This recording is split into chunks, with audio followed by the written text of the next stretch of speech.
As you guys know, every year we like to introduce you to some of the All-America Selection winners that we have on display here at the Botanic Garden. And this year I want to showcase this one that we have here. It's already blooming well early into the spring. It's a Salvia numerosa and it's called Blue Bayou. And you can see it's similar to the May Night, but in fact May Night was the comparison plant for this one, and it actually starts blooming a couple of weeks ahead of May Night. Now you can see it just gets shy of about 2 feet in height, and half of that is actually these flower spikes that it produces.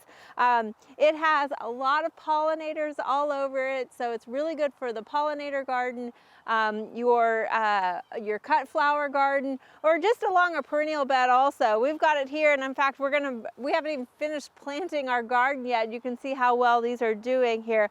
Now this is actually only the second season, so they're going to get a little bit bigger probably this year.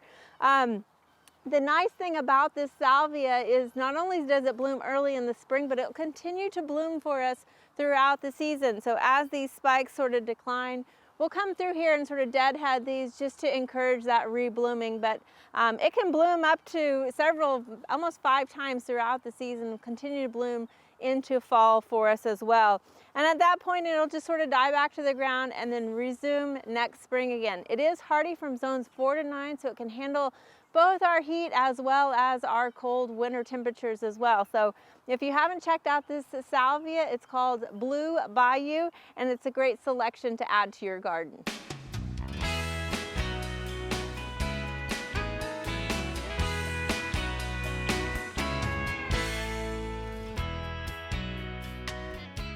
We hope you enjoyed this video as part of our Oklahoma Gardening YouTube channel.